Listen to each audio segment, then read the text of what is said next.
ایک دفعہ قائد اعظم محمد علی جناح ایک ریل گاڑی میں سفر کر رہے تھے۔ آپ کے ہاتھ میں اخبار تھا۔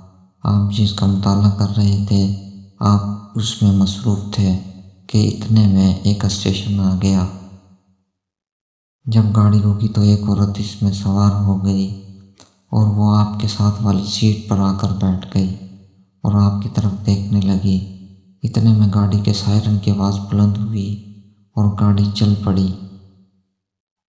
جب گاڑی چل پڑی تو وہ عورت آپ سے کہنے لگی، تمہارے پاس جو کچھ بھی ہے اسے میرے حوالے کر دو۔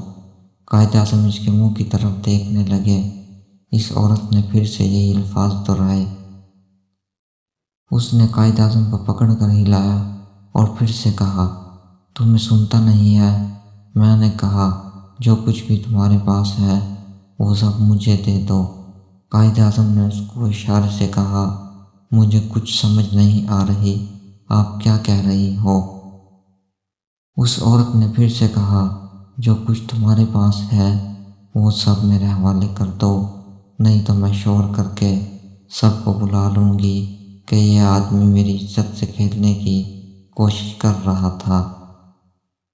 تو قائد اعظم نے اسے اشارے سے کہا کہ مجھے سمجھ نہیں آ رہی، آپ کیا کہہ رہی ہو؟ میں نہ تو بول سکتا ہوں نہ سن سکتا ہوں کیونکہ میں گونگا اور بہرا ہوں۔ آپ ایسا کریں کہ جو کچھ آپ کہہ رہی ہو وہ مجھے ایک کاغذ پر لکھ کر دے دو۔ تو اس عورت نے قائد اعظم کو لکھ کر دے دیا۔ تو جیسے ہی اسٹیشن آیا تو قائد اعظم نے پولیس والوں کو بلا کر اس عورت کو اس کاغذ کے ساتھ جو اس نے لکھا تھا ان کے حوالے کر دیا۔